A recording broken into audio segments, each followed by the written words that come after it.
Hey folks, I'm going to be in Good Springs this weekend doing Fallout New Vegas related things, so if you happen to be at the same convention as me and you see me, feel free to come and say hi. This is the prop that I've been painting this whole week. It's the unique laser pistol from New Vegas, and I'm overall pretty darn happy with how that paint job turned out. And if I'm not a coward and I figure out a way to properly pack it, I will hopefully be taking some pictures on this guy. My Kodak Brownie that I forgot to double check the age. It's over 100 years old, and it sometimes takes pretty darn good pictures. Please note that this only applies to the weekend this video was uploaded. I will not be in Good Springs every single weekend. I do not live there. Anyhow, this is a quick little video that's been kind of bouncing around in my head for a while because, like many of you, while I'm trying to work on it, I occasionally fall victim to the algorithm black hole. In particular, whenever I hop onto Facebook Marketplace to look for camera equipment or liquidate my kids' college fund, I often get distracted by clickbait reels, thumbnails that end up deleting 20 minutes of my life like that. I don't know if other social media apps do this, but Facebook has this subtly manipulative feature where whenever you close out of Reels on the app, it automatically cycles you to the next reel on your feed, basically just making sure that even if you've decided to pull yourself out of the vortex, they still get the chance to show you just one last clickbait thumbnail to rope you in. Anyhow, several months ago, I started saving Reels with a distinctly misogynistic undertone in the hopes of putting together a video on the ways that algorithms can radicalize, well, it's Facebook, so not young men, but whoever finds AI-generated text conversations engaging or entertaining.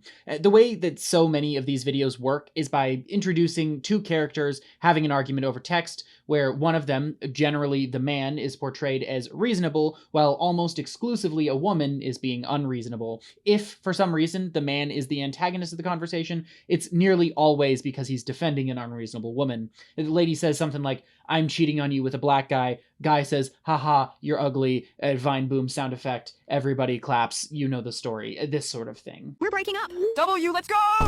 What? That's all you have to say? Nah, I got more. Hallelujah! Finally freedom! You're supposed to be begging me to stay. Oh no! Yabatron! 3,000! How could you do this to me? Don't leave me, please!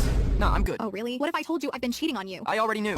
Well, given the circumstances, I would think that you would understand why I had to break up with her. You broke up with her because you didn't want to take care of your child. She's pregnant and instead of stepping up you abandoned her. Roger, I don't know what she told you, but that isn't my child, lol. You were dating her when she got pregnant. How would it not be your child? Emma and I were never intimate. That's not my kid. It's someone else's. She would never do that. I can't believe this. I know I couldn't believe it either. No, I can't believe that you're trying to dodge responsibility like this. Often the guy in these videos acts like a complete sociopath, but helpfully the sound effects clarify exactly who we're supposed to be rooting for. And stuff like that is incredibly venomous because our brains are not always the best at distinguishing real events from fictional ones, especially when we're young. So the kind of guy who's online for 90% of his life is gonna be inundating himself with entirely fictional accounts of women being bad and subconsciously using that to construct his gender politics. I mentioned this in my last video, and since then I've been given more examples in my personal life.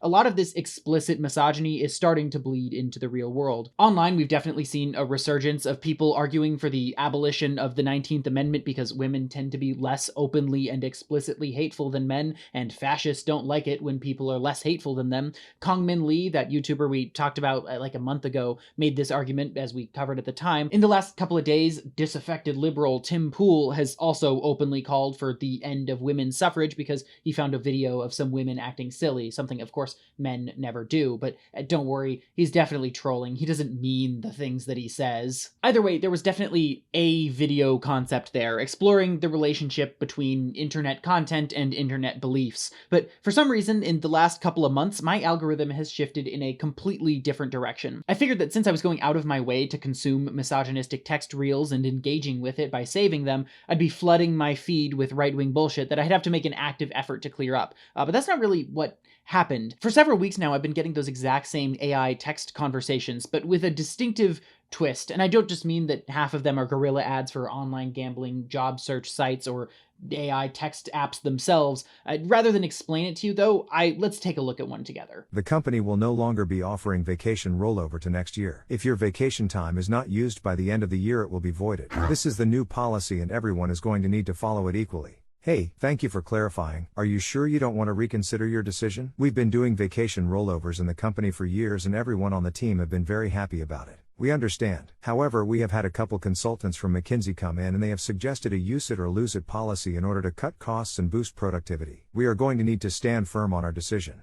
This is the new policy and everyone is going to need to follow it equally. So here's what I find fascinating about this. I have no doubt that a few people at least have tried to mimic the style of bigoted Reddit or text content with a progressive or egalitarian bent. You know, rather than the villain being woman, it'll be like a racist jerk or like a creepy abuser or something like that. I've gotten plenty of these videos related to inappropriate workplace behavior, usually centering around employers violating the free time of employees or making unreasonable demands. Stuff like this. So you really sued us? You actually filed the lawsuit? Yep, wrongful termination, remember? That thing you said wasn't real? You got fired for being disruptive and dramatic. I got fired for refusing to bake cookies for your nephew's birthday during work hours on Zoom. That wasn't mandatory. It was a test of loyalty. But the specific reference to McKinsey & Co. is so interesting to me. McKinsey is a real consulting firm who generally tries to keep a low profile to the general public while making waves in the higher echelons of corporate and government culture.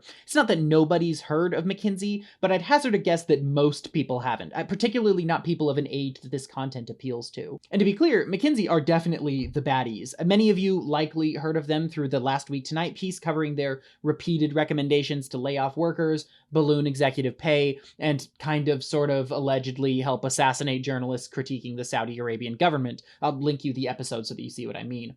The point here being, though, that this is a remarkably specific and cogent critique to make for a fucking text video. Even those shitty misogyny accounts usually didn't turn to the camera and say, and this is why you should vote to end Title IX. And this goes a bit further. A day or so ago, I got this video. You submitted PTO for Friday for a gynecologist appointment? Yeah, it's routine but important. I scheduled it months ago. But you don't even have kids. What's the urgency? Didn't realize I needed a baby to qualify for basic health care. It's called dedication, something your generation avoids. No, we just prefer staying alive over bleeding for deadlines. Like, I'm not going crazy here, right? Like, this is as close as a fake text conversation could feasibly get to openly calling for stronger anti-workplace discrimination policies. And like, assuming that a human had any involvement in this at all, whether specifically prompting an AI to generate it, choosing to post it, or creating an account that generates and posts this content, it's incredibly interesting to me that the video here critiques not just workplace culture, it specifically does so through a feminist or at least feminist adjacent lens.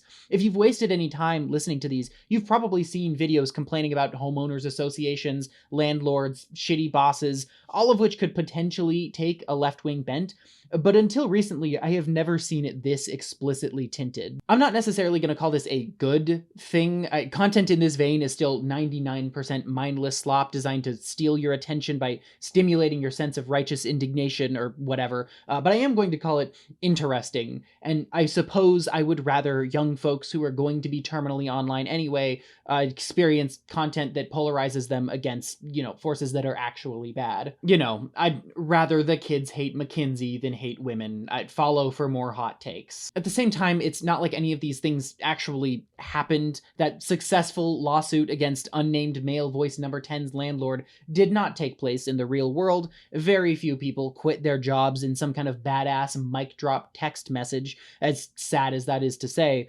My videos aren't really aimed at the target demographic of this content, so I'm not going to give you a whole ass lecture here. But if you are watching these sorts of videos, I heavily encourage you to find whatever it works for you to break away from this sort of content, break out of like the dopamine loop. I myself have tried to get in the habit of force closing the app as soon as I feel a twinge of boredom so that I don't end up seeing any more clickbait thumbnails, but figure out whatever it is that works for you. I will admit though, I would love to know if anyone has any insight on where this stuff originates. This is a quick pre-trip video, so I'm not going super in depth or anything. Plus I am not exactly tech savvy as it were, but I am so incredibly curious as to who is making this shit. Around 30% of these stories are direct verbatim copies of other presumably popular stories, but they consistently have different gameplay footage in the background, different AI voices, different graphics, etc., which to me raises the question of where on earth did they get this from? To be clear, I did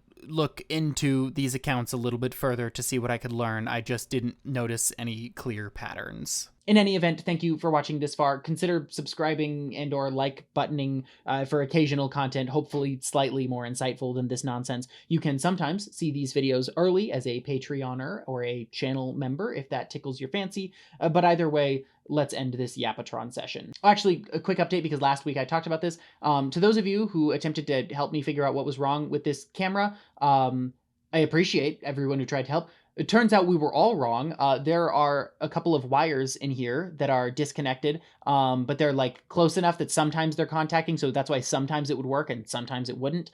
So I'm just gonna have to get those like soldered on, but they're like really fine and close together, so it's not something that I can reliably do myself.